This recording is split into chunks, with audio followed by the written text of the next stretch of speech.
Welcome back, world history students. When we left off our last lesson, we were talking about Hinduism and how it had spread throughout India.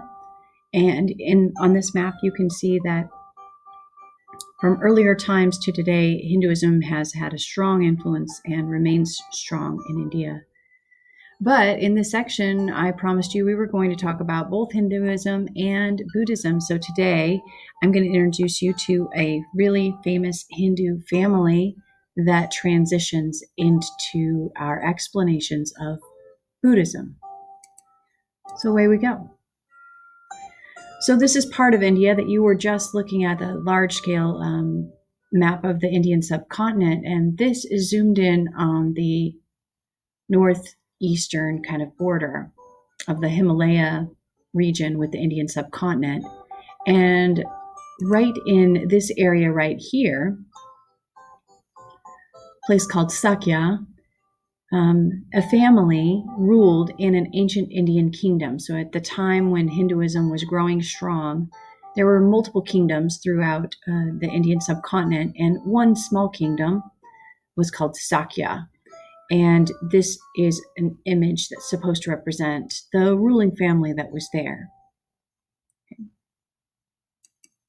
So the ruling family that was there had a king and a queen, and they were looking forward one day to having a baby. And eventually that day came when the mother, the queen, was pregnant. And when she was pregnant, she kept having these dreams about a white elephant that was like in her dreams, like hovering near her. And she didn't know what it meant. And so they went to a soothsayer, supposedly, and asked, like, what is a white elephant? What does this white elephant symbolize in my dreams? Remember that she's pregnant while this is happening. And the soothsayer says, well, it can mean one of two things. It can mean that your baby is destined to be a great king. Or it can mean that your baby is destined to be a great religious leader. So the white elephant symbolized greatness. But since this is a queen and the father is a king, you can imagine that they're very much hoping that the white elephant is symbolizing that their baby will be a powerful king in the future. So the baby is born, and he is treated as special from the get-go. He is provided with everything that he needs to be happy within the kingdom. He does a lot of sport. He is trained. He's physically fit. It's said that he was a handsome young man, and his father's very proud of him. By 16 years old, as is pretty customary during the time period, by 16 years old, he takes a wife and begins his family.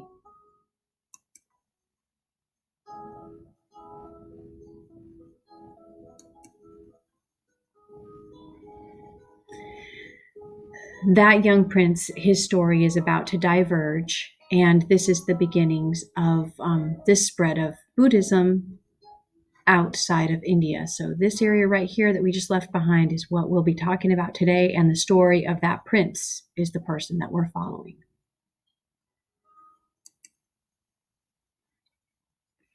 So this is where you should be writing everything in your notes. This is a new letter. So you've already written Roman numeral 2, Hinduism and Buddhism, and this is another letter continuing on where you left off.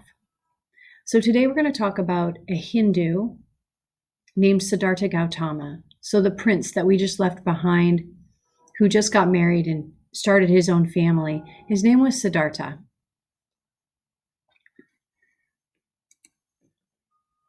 Siddhartha will go on to become the founder of Buddhism.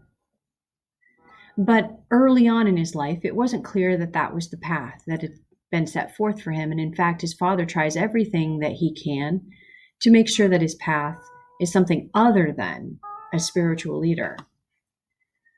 I'm going to show you a couple of images today. I showed you better images up front, but these images I actually took while I was in the country of Cambodia. And I'm inside of a temple, and I'm taking pictures of murals on the walls inside of a Hindu temple, a Buddhist temple. And you're not allowed to take pictures And so I was sneaking them. I know that that's probably a bad thing for me to have done, but I'm sneaking them, and that's why the quality isn't very good. But I wanted you to see that, I mean, this is straight from the walls of a Buddhist temple. And if you can't spot it, there's the white elephant. And this is Siddhartha's mother when she's pregnant with him, in her, in her comfy bed in the forest with this white elephant hovering nearby. So supposedly, from an early age, from before his birth, there had been prophesied things about his greatness already.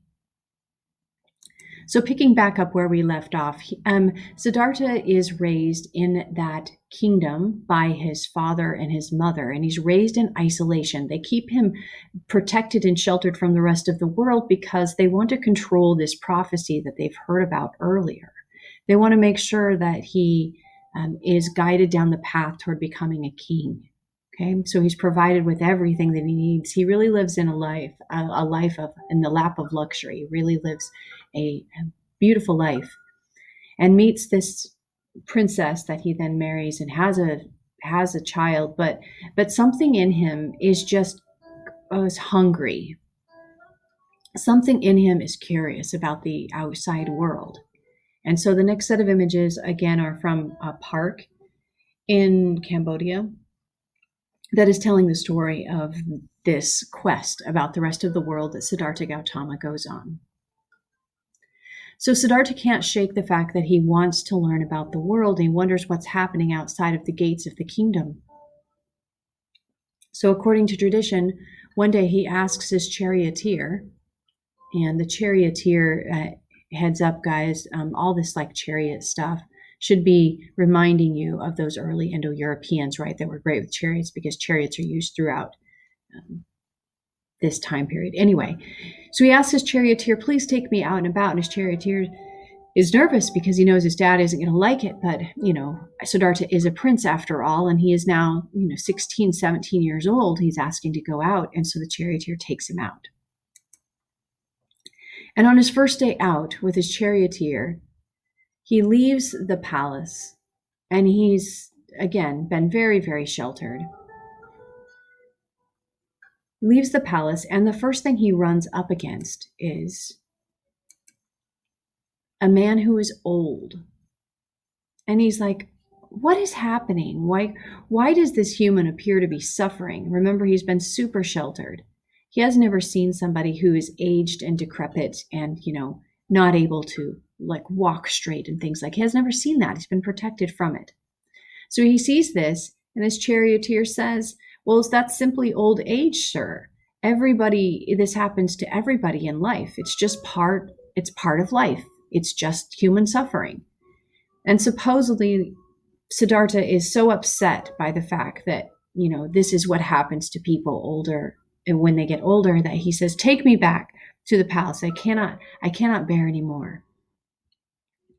But supposedly, according to tradition, he sleeps on it, comes back the next day, and he's just, I'm just still curious about the outside world. Charioteer, take me back out again. So the charioteer takes him back outside of the kingdom again, outside of the palace walls again, and this time he runs across somebody who is sickly. And he says, charioteer, what is this? What is this? Why does this man look like he's suffering so? And the charioteer says, well, Prince, this is disease. People are racked with disease. People suffer in this lifetime, and this is simply somebody suffering from disease. And the prince Siddhartha says, oh, I cannot handle such horrible things in this world. Please take me back to the palace where it's safe. So they go back to the palace, and the charioteer is glad because he thinks, thank goodness, maybe he won't go out again. I won't be in trouble with the king. But of course, Siddhartha sleeps on it and decides that he must continue, right? He's still curious about the rest of the world, and maybe even more curious now that he's seen old age and disease. So he says, charioteer, take me out again. And the charioteer takes him out again, outside of the palace walls. And this time, they happen upon death. And Siddhartha is so upset by this now. He's like, what is happening? And the charioteer says, sir, this is death. This is what awaits us all. It's suffering. Keep in mind, this is in a park. Children come and play on this. This is death. And Siddhartha says, take me home. I just can't handle it any longer.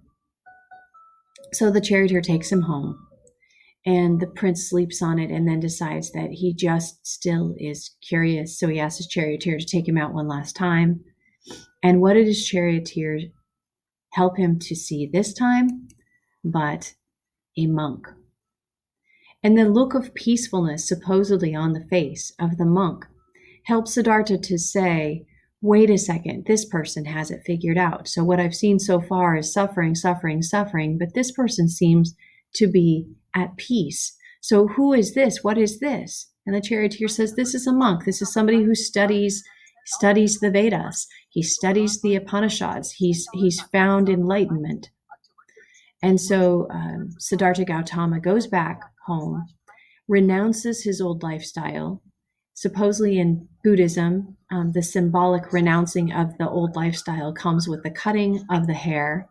So he goes back home, cuts his hair, and then leaves the palace for good, leaves behind his wife, leaves behind his child, leaves behind his family and the life of luxury that he was supposed to have in search of peace. So he wants to go out and learn about the world, and he does that, and he decides that he is going to now seek enlightenment. He's going to seek wisdom. He's going to seek an escape from suffering. And so that's what he goes about to do.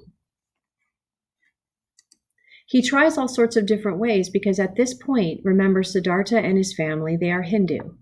And in Hindu tradition, you look outward for the ways in which you find enlightenment, right? You practice yoga, you worship gods, any number of different gods. And so supposedly Siddhartha wanders through the wilderness, and he seeks out sages, he seeks out Hindu priests, and he meditates and seeks wisdom all sorts of different ways. How do we escape human suffering? But he can't find the answer. So he looks at all the gods, and he meditates, and he practices yoga, and he does all of these different things, and he just can't find the answer. And so one day he just gets frustrated. And he decides, I'm just going to sit down underneath this tree. I'm going to meditate, and I'm not going to get up until the answer comes to me. So supposedly he sits down underneath something called the Bodhi tree, where he is distracted by all sorts of different things, but he remains steadfast. He fasts. He doesn't eat, supposedly for 40 days, something like that. He doesn't eat but like a couple of grains of rice. And he just sits still, and he waits and he waits. Finally, on the 40th day, he finds the answer. So sitting underneath the Bodhi tree and realizing that he's all alone, but realizing that at this moment, it's a momentous occasion because he's finally figured out how to escape human suffering. He reaches down to the ground to be witness of this symbolic movement. So in Buddhism, there are things called mudras. And when you see a Buddhist statue, the hand positions mean something. So this mudra, this hand position, is symbolic of the moment of enlightenment. So with his right hand, he's about just hovering just above the ground, because when he touches the ground, he's summoning the earth to be his witness of this symbolic event. Okay? So this symbolizes the moment of enlightenment, where he's about to touch the ground and summon the earth to be his witness, since he is all alone. So Buddha now exists. So Siddhartha figures out the secret of life, and he becomes enlightened. And the only witness he has to the event is earth. But supposedly he gets up from that moment, and he seeks to teach immediately. So at that point, he becomes Buddha, the enlightened one. He leaves behind all sorts of other things in the world and just seeks to teach how to find enlightenment yourself. So what he comes to believe is true is interesting, and it sets itself apart from Hinduism in a really dramatic fashion. I'm going to show you just a couple of more Buddhist images and show you some more mudras. So remember I said the hand positioning is symbolic of something. So this Buddhist statue, this mudra here with the hands just resting in your crisscrossed legs and your hands just resting in your lap like that, that is simply meditation mudra. So it's meant to symbolize a place of meditation. Okay. The ears, you often see like elongated ears on Buddhist statues. They're supposed to be symbolic of wisdom.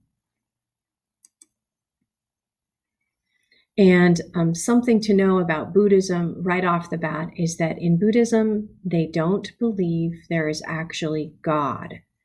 Buddhism, you venerate God, you venerate Buddha as an example of how to find enlightenment, but venerating is honoring the example of. It's not worshiping Buddha as God.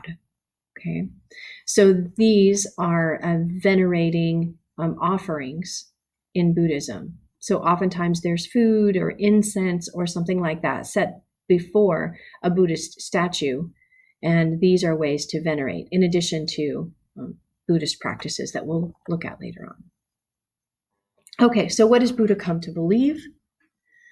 Buddha comes to believe that you don't need other gods, you don't need other things to guide you toward enlightenment, that you can find enlightenment for yourself in this lifetime, and that you have all the answers that you need inside of yourself.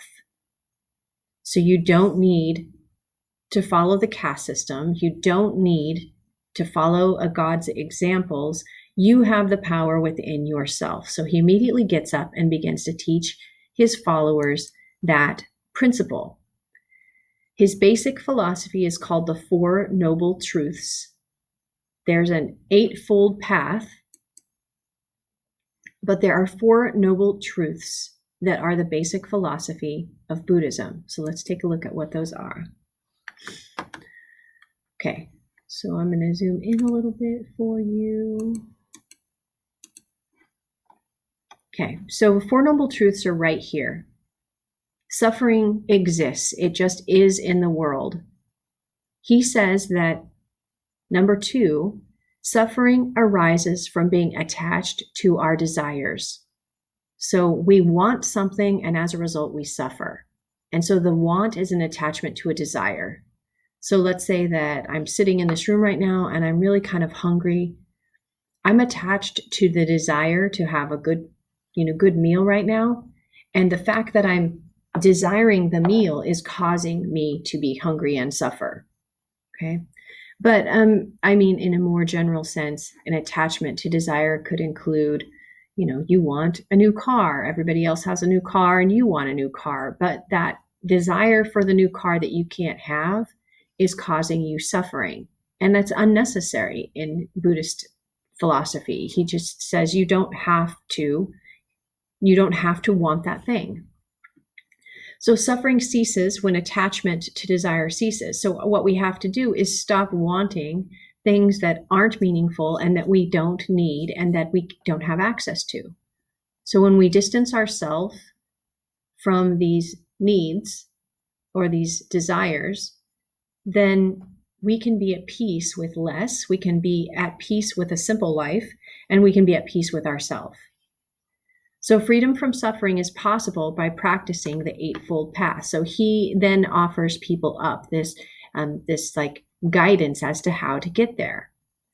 And he says things like, and you're not going to have to know all of this, I'm just showing it to you, that if you have the right view, if you think the right way, if you speak the right way, and you act the right way, you pick a livelihood or a job, a service to the community that serves this whole ideology, and you practice the right type of effort, and you are mindful and reflective, which is another word for contemplation, that all of these things lead you away from desire of things that you don't need.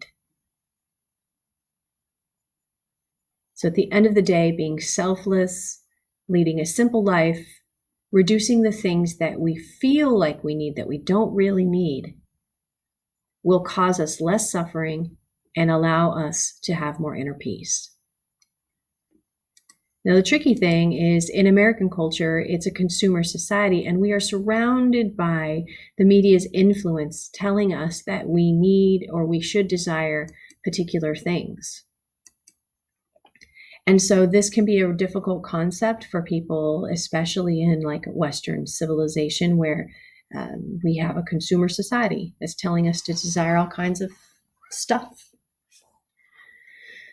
So he believes the four noble truths and following the eightfold path is a way to overcome our suffering due to our desires, and that we can achieve nirvana, which is escaping the cycle of reincarnation or samsara.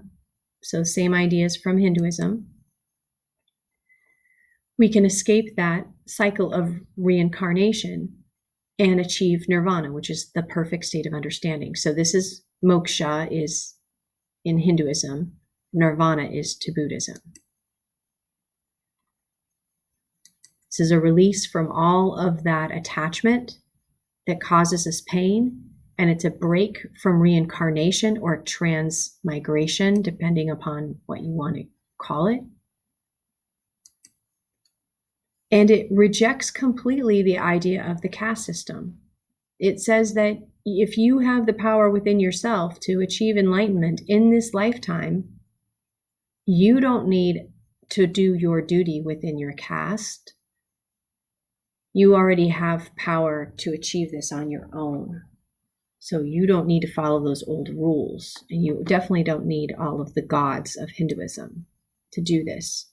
In fact, you don't need a god at all. You have all the power that you need within yourself.